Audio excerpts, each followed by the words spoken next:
pull it back, and everything seems to be nicely packaged.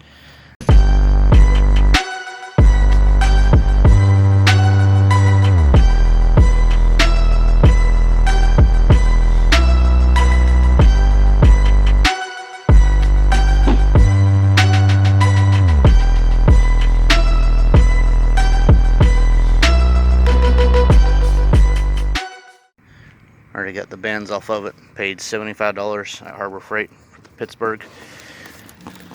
And pull it back. And everything seems to be nicely packaged. I went with the 2-wheel up front versus the 1-wheel because I read so many reviews of people basically flipping the whole engine assembly trying to spin it. So get this out and get it assembled. Alright guys, here it is assembled. It's pretty much self-explanatory. You can look at the picture and see the front bar goes up front, or the small bar goes up front, the way it's laid out, how the back bar goes. I assembled all this just by looking at the picture. I didn't go with any instructions or anything. I do have to tighten the wheels still. I actually just remembered that. So, but got all that tightened down. One thing I will say is on the back, I've seen people put these the other way and you might run into some interference. Make sure all the surfaces it's going to make to the engine, the head is this way, so the longer part is sticking out. On the wheels and everything, this one has a bolt through it on the back. Make sure the head is this way. You don't want to come back and kick the threads. Ask me how I know. This just slides in here. It's got a pretty much a resistance bolt on the bottom, or a friction bolt they call it. All it does is it holds pressure on that bar. You can move it in and out, or just fast assembly, you just undo that.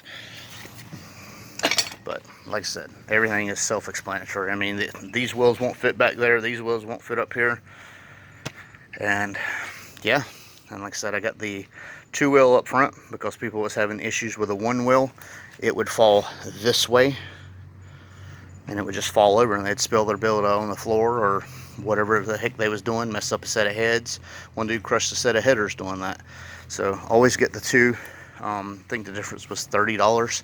Paid $75 for this at Harbor Freight. So that's all there is to it. I will be putting a Ford 4.6 on here. I find it easier. I've seen people get somebody to hold the block up and then they put the bolts in.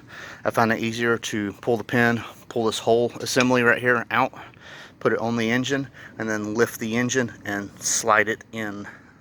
It's a lot easier trying to get it in that big old hole than trying to line up every little thing while somebody holds it.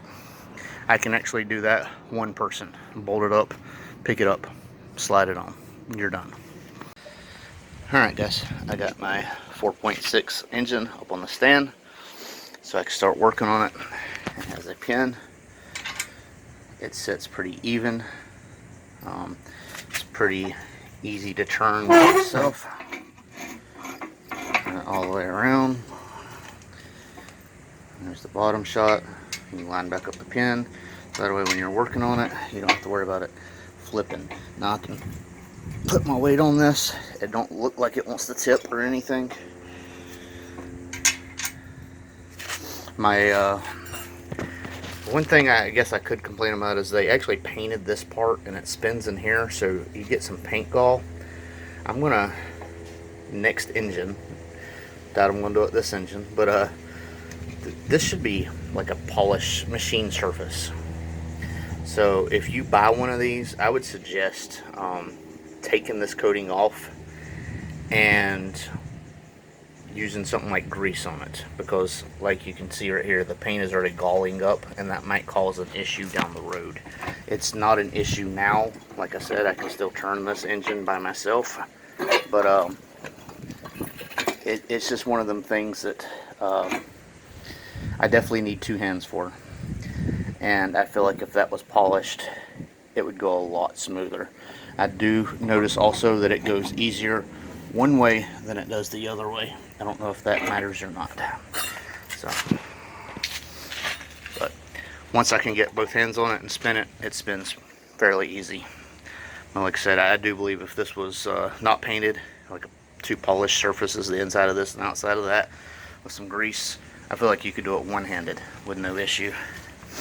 The bolts you use is pretty much your, just find out what size and thread your bell housing bolts are. These are 75 millimeter. I wanted 80, they didn't have 80, but 75, and this is 100 millimeter, which if you put it pretty much in any of these holes, they're all the way through, so it doesn't matter if you use 100 or not. It's not really gonna, I think it would be safer to do with 100 than it is like a 70 if you had to, but you see a 75 is right there, so a 80 would bring it out flush. Other than that, this is the review on the Pittsburgh engine stand. Having Harbor Freight credit is a great thing. I got the pressure washer in this engine stand. They was 75 a piece, and slowly build your credit that way. Getting stuff I need, and that's all there is to it. I won't turn around, I done made it this far. Look back now, that would be too smart. Shoot for the stars even when it gets hard. Put my faith in the Lord with the 60 bars. I won't turn around, I done made it this far. Look back now, that would be too smart. Shoot for the stars even when it gets hard. Put my faith in the Lord with the 60 bars. I won't turn around, I won't